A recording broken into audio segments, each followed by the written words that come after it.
Okay, that's come back. Recording's happening. So, Michael, maybe we could start with plant thinking, which is a wonderful idea. But can you explain what's plant thinking?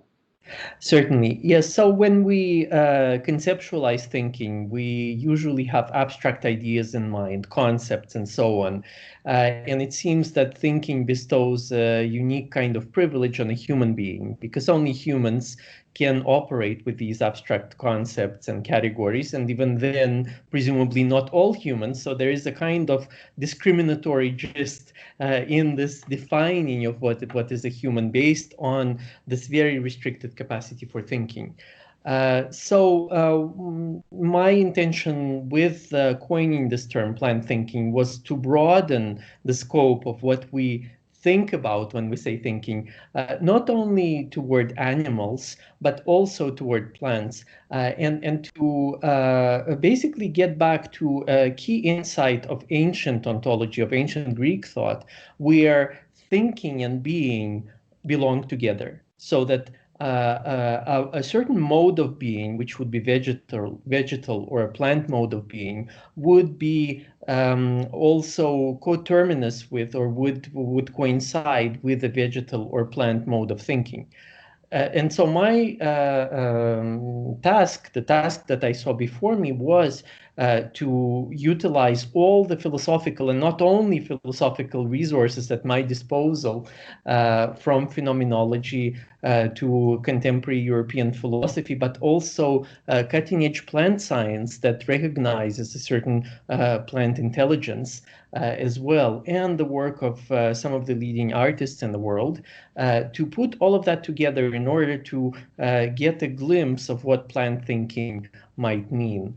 Obviously, plants do not have neuronal structures. They do not have a central nervous system or a brain, but that doesn't mean that they are not thinking, precisely because thinking as a kind of openness to the world, an openness that allows a being to be affected by and to respond to selectively respond to certain things from the world, can happen outside of the central nervous system, and does happen outside of our brain as well. So that in contemporary Western philosophy, psychology, and so on, there is the notion that we think not only with our heads, but the kind of the whole body is involved in the thinking capacity, even in the case of human beings. So that our very often it would be a kind of an unconscious thinking, whereby certain bodily position and changes in the body positions would also reflect this thinking of the body itself outside the purview of the brain and the central nervous system. And so the idea was to see how plants open themselves up to the world, respond to the world selectively, make certain decisions and choices, and interact with a whole variety of creatures, from fungi and bacteria in the ground to insects above ground level and so on, and are thinking in every bit of their bodily extension, through their leaves and flowers, through their branches, through the roots as well. And once again, there I align the insights of contemporary phenomenology that considers consciousness or thinking to be a directedness toward the other, a directedness toward the world. And plants are wonderfully directed in all kinds of ways, not only to the sunlight, but also to the moisture and mineral resources below ground and so on. So to align those insights of phenomenology, consciousness as a directedness toward something, with the insights from contemporary plant science that equates, for instance, the behavior of roots below ground to the behavior of animals in a labyrinth that seek the most efficient way to get to the resources that are hidden in this labyrinthine kind of structure, and with the work of certain artists who are allowing for the fact that plants are not only objects to be represented, but subjects in their own right, with the world of their own. And to align all of those resources at our disposal, and from that to start coming up with the image of what is called plant thinking.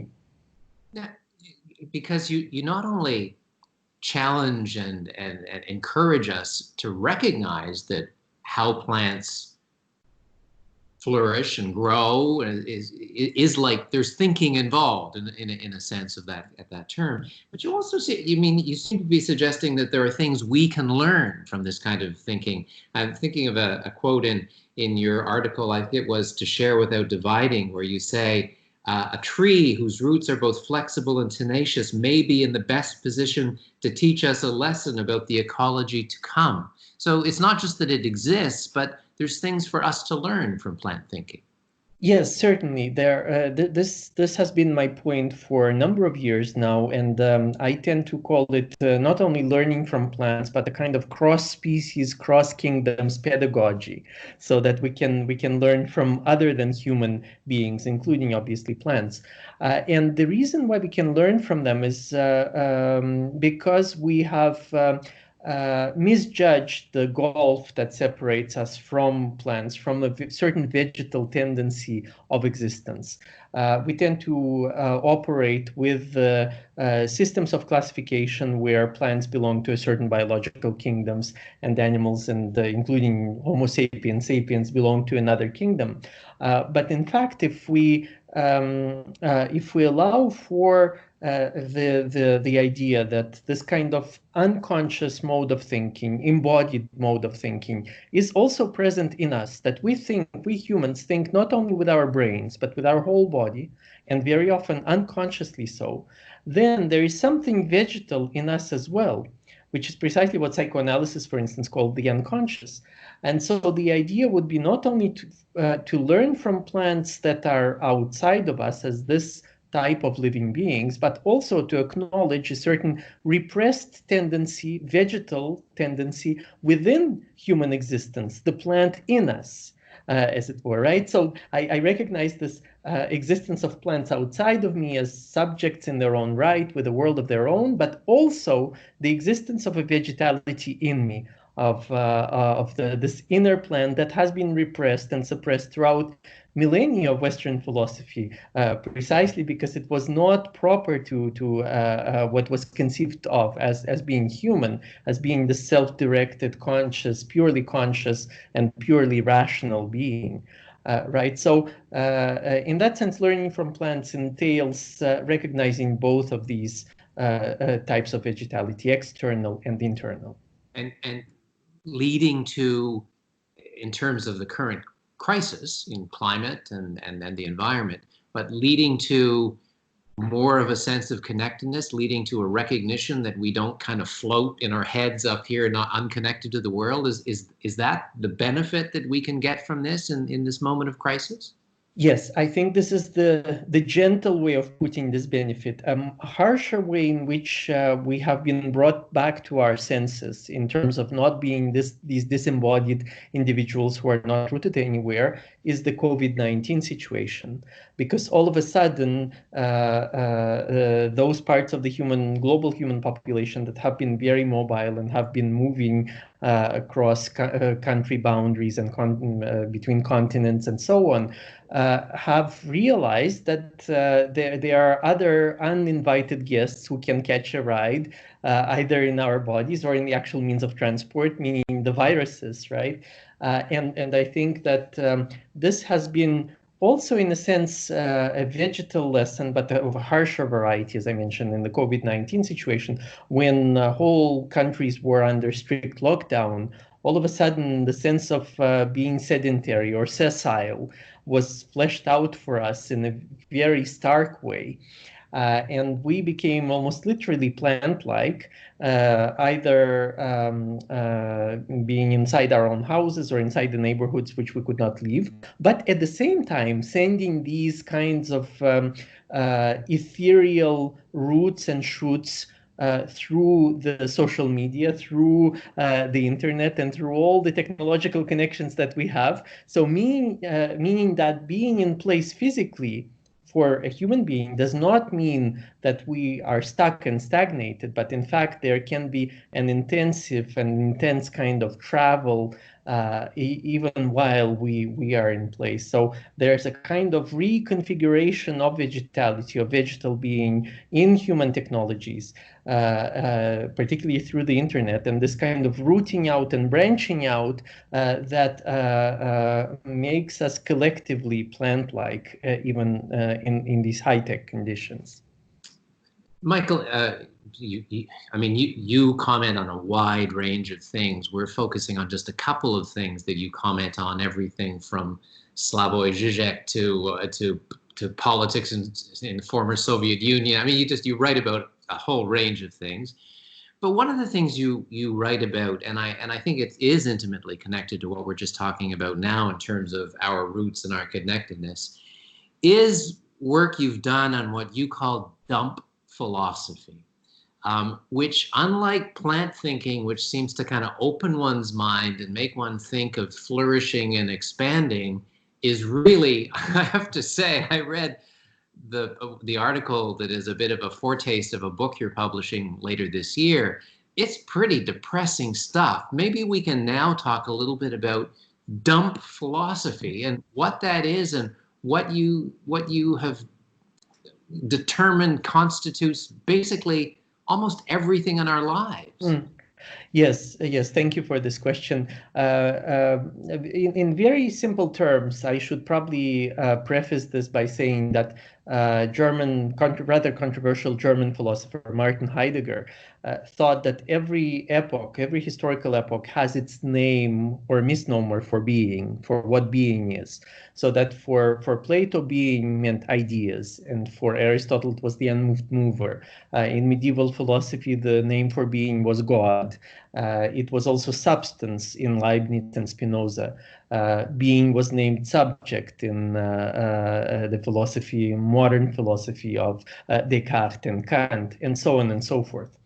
And my suggestion is that in our current epoch, the name for being is dump, both as a verb and as a noun, because what is happening is that every single register of being is being scrambled precisely through the activity of the dump that I describe in this book. And what is that activity? The activity is a kind of massive outpouring of non-differentiated and indifferent parts of existence, shredded, mingled, and so on. And I can give you just a few pointers. So it could be sound bites and remnants of old metaphysical dreams and ideas of eternal life and sort of existence that simply does not come to an end. It could be just the mass of information that falls on us and plasters us. It is also the mass of toxins that are being released into the environment. And even more so now in the COVID-19 situation, when some people have been celebrating the positive effects of the shutdown for the environment, but in fact, there has been this neglected underside of the whole situation when the mass of disinfectant and other kind of toxic substances that has been released into the environment grew exponentially, not to mention all kinds of non-decomposable parts of personal protective equipment. So all of that mixed with certain things that are particularly detrimental to the environment, things that do not decompose, do not rot, such as plastics that simply break down into smaller and smaller pieces until finally decomposing after 500 or 600 years, or spent nuclear materials, depleted uranium, that takes almost an eternity to really decompose compared to a human lifetime. So all of that together constitutes, these are not random things or artifacts. To my mind, this constitutes the activity of a dump, this massive outpouring of indifferent and non-differentiated aspects of things that are psychological, interpersonal, physical and physiological, philosophical, and you name it. All levels of existence are scrambled and mixed in this kind of dumping. Yeah. And it's us. It's not a dump out there that we're living on top of, as you point out. it it's in us. It is us. I mean, we have become a dump. Yes, yes, absolutely. And that's where we're returning to the definition of thinking that we started with. So if we take very seriously this modern critique of traditional philosophy where the body is separated from the mind, and if we say the body is really integrated with the mind, it's a mind-body unit that we're talking about, in that case, all of this kind of mental garbage information that plasters us has to be reflected at the level of bodily existence. And all of the junk food and toxins that we ingest and inhale and otherwise bodily include in ourselves has to be reflected at the level of thinking as well, at the level of the mind. And if furthermore we take seriously the fact that this mind-body unit is not separate from its environment, but in fact is mutually constituted or co-constituted with its environment, then whatever happens in the environment, whatever poisons or toxins are released into it, cannot help but affect this mind-body unit whose environment it is. So if these traditional boundaries dissipate and become much more porous, which is something that has been argued about for decades already and has been supported for decades, if we take it seriously, then we have to acknowledge that all of this dumping of toxins into the environment is also a poisoning of ourselves at all levels of existence, mental or physiological. Because if you left it just a dump, I guess I could imagine, okay, well, that's the ground in which I am going to grow, and but you link the image of dump really closely to desert. So your view is that where we're going with this is not just the expanding dump, but along with the expanding dump is an expanding desert. Yes, yes, absolutely. I see both of these occurrences or both of these phenomena happening at the same time, so that there is a certain clutter of mental life, of social life, of physiology, of the environment, a clutter with things that once again would not decompose, would not pass away, or would, in passing away, would take with them an untold number of lives, human or not. So this is what is happening at the level of the dump. The desert that is being created is, in a sense, an effect of the dump itself. It is a kind of devastation, the rendering of devastation of existence, rendering existence too vast to be lived, to really accommodate a finite life or lives. And so I see this as a kind of double effect. So the desert and the dump are a double effect of the devastation of these very precise and very fragile and relatively narrow confines, enabling confines for existence. Once those confines are devastated, are done away with, we end up with these extremes of the vastness of the desert that is just empty and is emptying out all of this richness of life, the biodiversity that is passing away, and the clutter of the dump at the same time that is suffocating existence with its too much of stuff that simply would not decompose, would not rot, would not pass away. Okay, I'm dragged way down again. This is depressing stuff. But Michael, I'm glad to learn from our conversation today. I mean, I had read this and I thought it was in a different order, but that you didn't, that's not where you've ended up in some ways. I mean, the analysis you still hold, you hold to be true. And to me, it feels right, you know, like microplastics, for everything from microplastics to what am I supposed to believe about St. Thomas Aquinas, you know, like it just seems like microplastics, pollution, dump.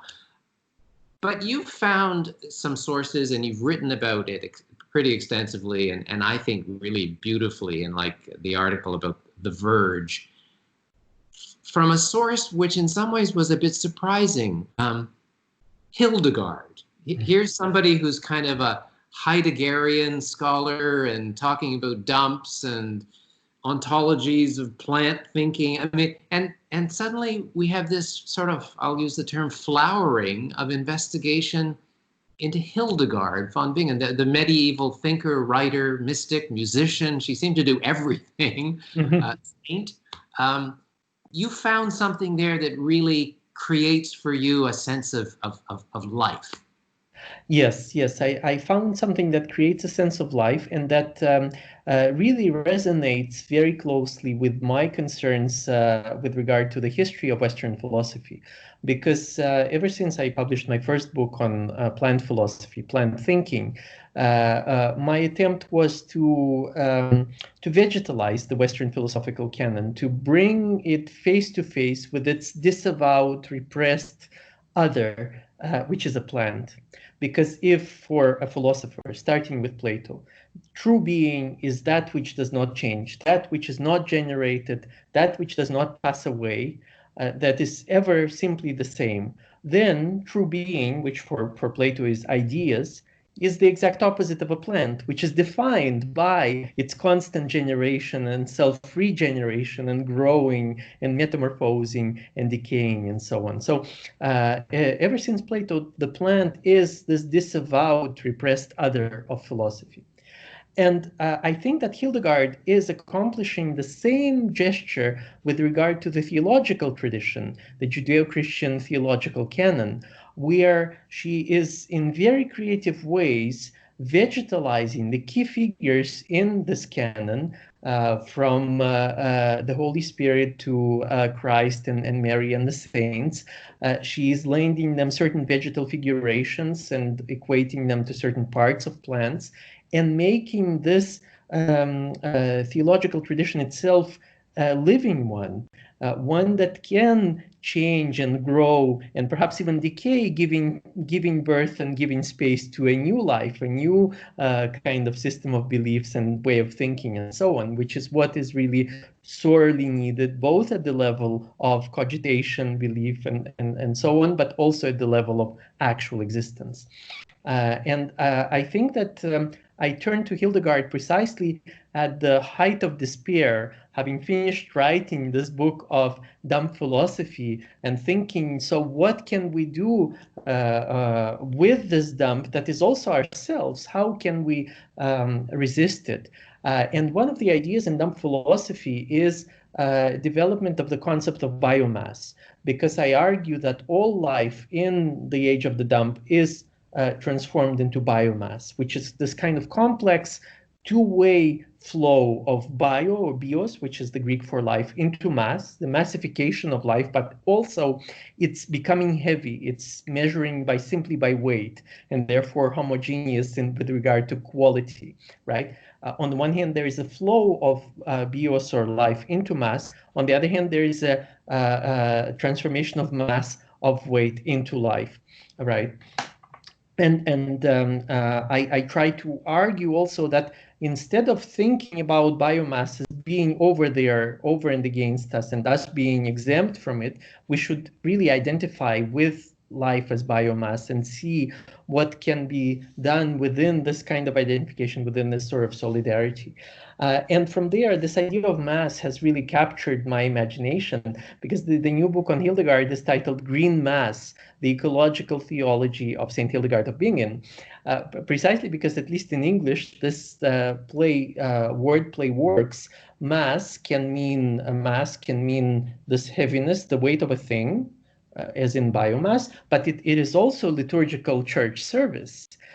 So it is a word that combines in a wonderful way the most material, the most concrete sense with the most spiritual and the highest. And to my mind, this is what Hildegard is doing throughout her writings and throughout her theology, where she's giving the most spiritual of senses to the most mundane of phenomena, and vice versa, is giving a mundane twist, a twist of finite existence to the highest spiritual realities. And because you work through a whole set of images that and language that she uses, because she was a poet and was very creative in her use of language, but repeatedly it's this image of a green shoot. It's not like Mary herself is this green shoot, that Jesus is like a green shoot It's not sort of like a fruit that is then offered up to people, but it's always this kind of fresh potential that Yes. focuses Yes, on. absolutely. For me, this is very important, and I think this is not accidental that Hildegard is drawing these analogies between Mary and Jesus, and the greenest branch, who is Mary, and beautiful, brilliant flower, who is Jesus, in her writings. So Mary becomes a kind of carrier of Jesus. She carries him not as a fruit carries a seed precisely, but as a branch hoists and uplifts its flower. And this rejection of the fruit, or this shunning away of the fruit that you mentioned, is very important in my exegesis, in my interpretation of Hildegard, precisely because I think that she sees the promise of Christianity in this kind of self-refreshing movement of, of thinking and relating to the world that does not find a closure, that does not find its kind of rounding off as in a fruit, that does not attain a telos or the highest end with what is happening, but that is constantly reconfiguring and reimagining and reshaping itself precisely as a growing plant, as a branch, as shoot, and the flower on it. And so this, I call it the essential immaturity of life itself and of the theological canon that is digitalized by Hildegard. We tend to think of immaturity as something bad. We'd say, grow up, become an adult, be mature finally, don't be a child. But Hildegard finds in this kind of childishness, this playful childishness that constantly reinvents itself and that refuses this closure of mature adulthood, the way of salvation, really. The way of salvation that is tied to the fate of this world here below, that does not seek this immutable reality outside of the world, but rather puts its trust in what Hildegard calls viriditas. This is her main concept, viriditas, which means it can be translated in various ways from the Latin, but I like to translate it as the greening green. That is the green color, but also the activity of greening, of making or rendering green. So that this and viriditas for Hildegard is the capacity of creation to refresh itself, to recreate itself after this initial impetus given to it by God in the first act of creation. And this is what interests her the most. It is this self-refreshing capacity of creation that embodies something of the first divine gesture, but within the finitude of this life here below. And she sees it most clearly embodied in the life of plants, but obviously also shared by all forms of life. And that is why she imbues the key figures in the Christian canon, Mary and Jesus, precisely with this greenness as opposed to the ripeness and the maturity of a fruit. Michael, you are a modern, secular academic. I don't think you're Catholic, from what I could glean from your writings and your background. What does a medieval Catholic perspective on things, and Mary as a green branch, I mean, how does that speak to us? What are modern secular people who probably aren't believers? I mean, I happen to be, but most people we're working with aren't. What do you how are you inspired by that? What do we take from it? How can it help others who are not Catholic and not medieval make sense of this dump and desert we're trying to make our way through?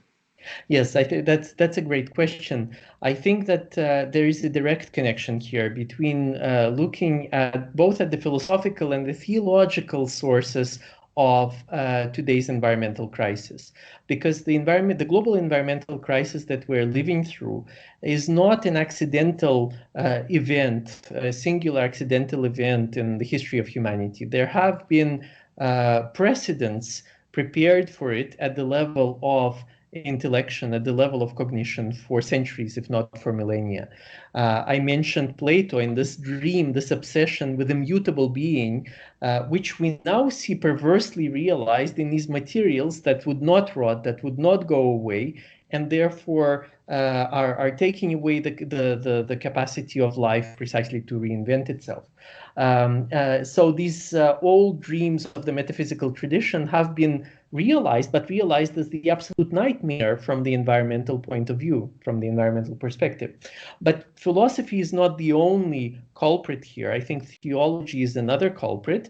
And yet Hildegard, for me, represents this heterodox tradition in Judeo-Christian theology, one that is really attentive toward, as I mentioned, the life here below, toward the vegetal world, one who is not obsessed about these immutable realities, but who is trying to detect traces and sparks of that, of something divine in the mundane things of this world, such as plants. And so, to my mind, this is a kind of fork in the road. My question is, what if the Western philosophical and theological tradition were to follow the path of Hildegard and not the path of Plato and Aristotle and Thomas Aquinas, for instance?